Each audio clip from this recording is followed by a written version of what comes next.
Hello friends, there are three new sections, that is 111, 122 and 133 added in Bharatiya Nyaya Samhita. That is the new criminal major act which has replaced Indian Penal Code. So let me tell you what this 111 is all about. This 111 is all about organized crime. The definition is something like this: any continuing unlawful activity including kidnapping, robbery, vehicle theft, extortion, land grabbing, contract killing, economic offense, cyber crimes, trafficking of persons, drugs, weapons or illicit goods or services, human trafficking for prostitution or ransom by any person or group of persons acting in concert singly or jointly, either as a member of an organized crime syndicate or on behalf of such syndicate, by use of violence, threat of violence, intimidation, coercion, or by any unlawful means to obtain direct or indirect material benefit, including a financial benefit, shall constitute organized crime. And the punishment for this is like not less than, onwards, 5 years onwards to almost life sentence.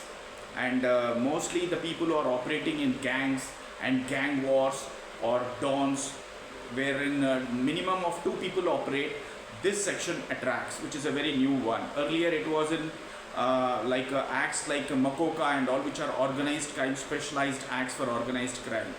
Now that the central government has brought in this new criminal major act, a new section incorporated into this 111, people beware. Alright, and this is a very heinous crime. Getting bail is impossible. Number 2, 112, that is 112. This deals with a petty organized crime.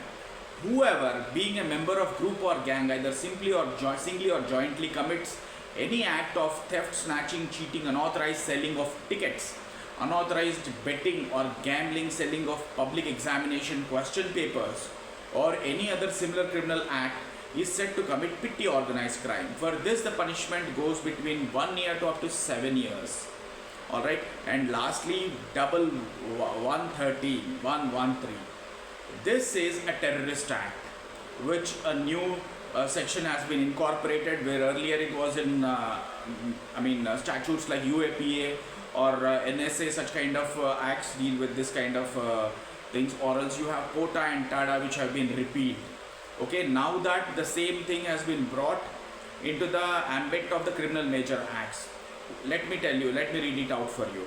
What is the definition? Whoever does any act with the intention, you must understand is intent, to threaten or likely to threaten the unity, integrity, sovereignty, security or economic security of India, or with the intent to strike terror or likely to strike terror in the people or any section of the people in India or in any foreign country, by using bombs, dynamite or other explosive substances or inflammable substance or firearms or other lethal weapons or poisonous or noxious gases or chemicals or any other substance, whether biological, radioactive, nuclear or otherwise, of a hazardous nature, or by any other means, whatever nature, to cause or likely to cause death, injury, loss of damage, or disruption of any supplies of essential commodities like to life or of the community in India or foreign country, or damage to the monetary stability of India, damage or destruction of any property in India,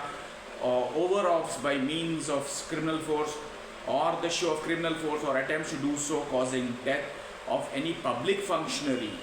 Alright, and detains, kidnaps or abducts any person, threatened to kill or injure any such person, or does any other act in order to compel the government of India, any state government or the government of a foreign country or an international or intergovernmental organization or any other person to do so, or abstain from doing any act, commit a terror act. So such a vast and huge definition has been incorporated.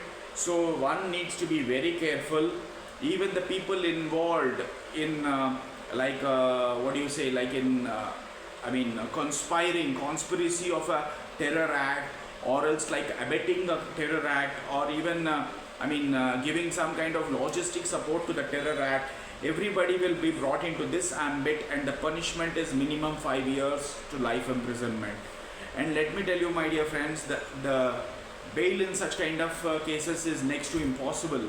And not only that, the conviction will be recorded, and the punishment will not be minimum 5 years, it will be maximum, that is life.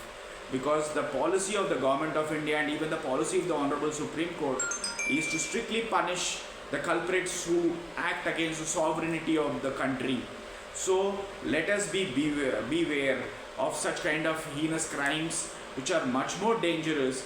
Killing one person is a murder. These are all mass murders. Okay, where you are committing against the country and conspiring against our country. All right, anybody with whatsoever intentions or so. So one has to be very careful. That's all, my dear friends, for today. Thank you.